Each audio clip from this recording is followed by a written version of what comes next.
நமஸ்காரம். இந்த பதிவில் நாம் பார்க்கக்கூடியது இந்த பணவரவு சார்ந்த சிக்கல்கள். ஸோ நாம் நல்ல சம்பாதிக்கக்கூடிய ஒரு நபராக இருப்போம். நமக்கு நிறைய விதமான தேவையற்ற அனாவசியமான செலவுகள் அதிகமாக இருக்கும். திடீர் செலவுகள் அதிகமாக வரும், மருத்துவ செலவுகளோ அல்லது வேறு ஏதோ காரணத்தினாலேயோ. அதே போல் பணம் அப்படின்றது தங்காது. வீட்டிலே ஆகட்டும் அல்லது நம்மளுடைய சுய தேவைக்கு இருக்கக்கூடியதோ நம்மகிட்ட பணம் இருந்தாலுமே தங்காது. அண்ட் தென் அதிகமான கடன் பிரச்சனை. அப்போ அந்த பண வரவுலேயே தடை இருக்குது. நமக்கு தேவைப்படக்கூடிய அளவுக்கான பணம் அது நமக்கு கிடைக்கிறதுக்கே நிறைய விதமான தடைகளை பார்த்துட்ருக்குறோம். அண்ட் தென் குடும்பத்தில் ஒரு மகிழ்ச்சியின்மை, இந்த மாதிரியான விஷயங்கள்லாம் நடந்துகிட்ருக்கு. அப்படின்றதில் இந்த மகாலட்சுமி கடாட்சம் நம்ம வீட்டில் பெருகிறதுக்கு சில விஷயங்கள் நம்ம தடையாக இருக்கும். நாம் வீட்டில் வச்சுருக்கக்கூடிய அமைப்புகள்லையே அந்த விஷயங்கள் என்னென்ன அப்படின்றத பார்க்குறோம். ஸோ அது இல்லாமல் பார்த்துக்க வேண்டியது நம்மளுடைய பொறுப்பு. அந்த நம்ம பதிவில் பார்க்கக்கூடிய விஷயங்கள் எல்லாம் இல்லாமல் பார்த்துக்கிட்டிங்க அப்படின்னா அந்த பண வரவு சார்ந்த இருக்கக்கூடிய சிக்கல்களும் குடும்பத்தில் ஒற்றுமை இல்லாத தன்மைகளும் மாறும். ஸோ அது ஒன் பை ஒன்னாக நம்ம பார்ப்போம். முதல் விஷயம், எந்த ஒரு குடும்பமாக இருந்தாலும் அந்த வீட்டில் வாழக்கூடிய பெண், திருமணம் முடித்த அல்லது திருமணம் ஆகாத பெண், மனம் வருந்தும்படியான செயல்களோ அல்லது அவங்க சதாசர்வ காலம் அழுதுகிட்டே இருக்க மாதிரியான சூழ்நிலைகளோ அந்த குடும்பத்தில் நடக்கக்கூடாதுங்க. அப்போ நாம் ஒரு ஆணாக இருக்கும் பட்சத்தில் உங்களுக்கு மனைவி இருக்கலாம், அல்லது அம்மா இருக்கலாம், இல்லை சகோதரிகள் இருக்கலாம். இந்த மாதிரி இருக்கக்கூடிய சூழ்நிலையில் அவர்களுடைய மனம் புண்பட்டு அவங்க அழுதுகிட்டே இருக்கக்கூடிய தன்மை என்ன பண்ணும், நமக்கு பண வரவில் சிக்கலை கொடுக்கும். மகாலட்சுமியுடைய அம்சமாக இருக்கக்கூடிய பெண்கள் துயரப்படுறாங்கன்னா அந்த வீட்டில் மகாலட்சுமி சம்பத்து முழுமையாக இருக்காது. அடுத்ததாக, நம்மளுடைய வீடு நறுமணம் வீசக்கூடிய சூழல் இருக்கும் நம்ம வீட்டில். அப்போது அதிகமான குப்பைகள் இருக்கக்கூடாது, துர்நாற்றம் வீசக்கூடாது நம்மளுடைய வீட்டுக்குள்ளே. அப்போ அந்த நறுமணம் உண்டாகிறதுக்கு என்ன, குப்பைகள் 2 நாளுக்கு மேலே சேரக்கூடாது. ஸோ நீங்கள் கிச்சன் வேஸ்ட்டாக இருந்தாலோ அல்லது வேறு குப்பைகளாக இருந்தாலோ 2 நாளைக்கு மேலே சேர்த்து வச்சுட்டு இருந்தீங்க அப்படின்னா கண்டிப்பாக இந்த பணவரவில் இருக்கக்கூடிய சுழற்சி தடைபடுங்க. அப்போ சுத்தமாக இருக்கணும் வீடு அப்படின்றது. அண்ட் தென் நறுமணம் வீசக்கூடியதாக இருக்கணும். அப்போ நறுமணம் உண்டாக்குறதுக்கு அடிக்கடி சாம்பிராணி தூபம் போடுறது, குங்குலி தூபம் போடுறது. அது இல்லை அப்படின்னா வேறு ஏதாவது ஃப்ராக்ரன்ஸ் நறுமணமான பொருட்களை வைக்கிறது மூலிமா நம்ம வீட்டுக்குள்ளே நுழைஞ்சாலே அந்த ஒரு புத்துணர்ச்சியும் அந்த நறுமணமும் நமக்கு வரணுங்க.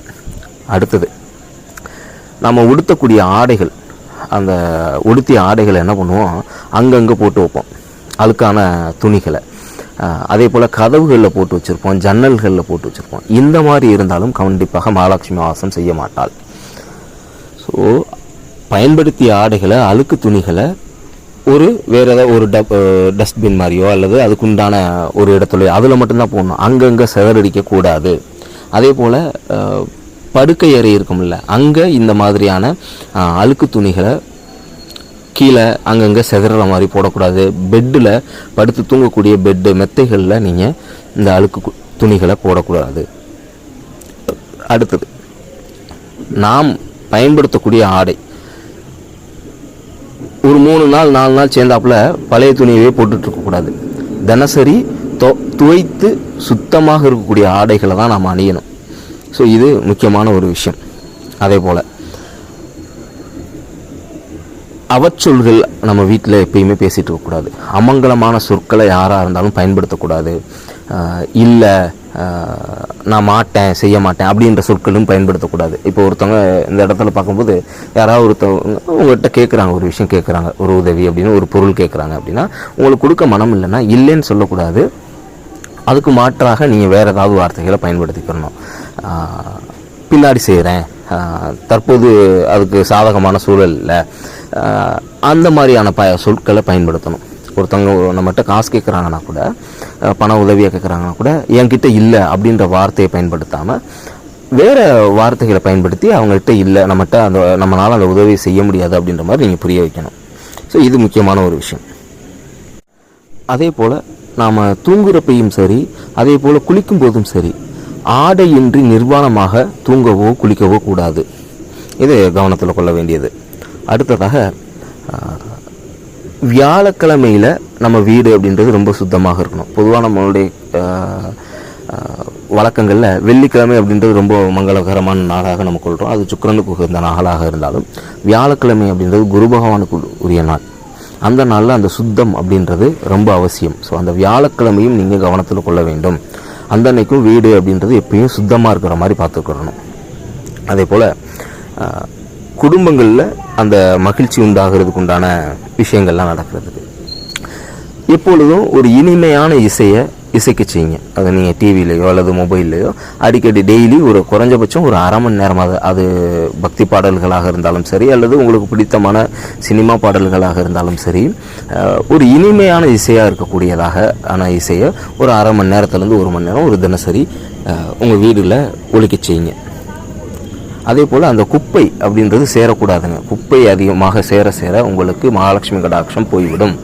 அதே போல் பயன்படுத்தாத எலக்ட்ரிக்கல்ஸ் பொருள் இருக்கும்ல, வயர்கள் முதற்கொண்டு நம்ம வயரிங் பண்ணுற அந்த வயர்களோ வேறு ஏதாவது எலக்ட்ரானிக்ஸ் சம்மந்தமான பொருட்களோ மின்னணு சாதனங்கள் இருக்கு இல்லையா, பயன்படுத்தாமல் அது ரிப்பேர் ஆகியிருக்கும், அதெல்லாம் நம்ம வீட்டில் இருந்ததுனாலும் இந்த விஷயத்தை தடை கொடுக்கும், அது தடையை ஏற்படுத்தும். ஸோ இந்த விஷயங்கள்லாம் இல்லாத மாதிரி பார்த்துக்கோங்க.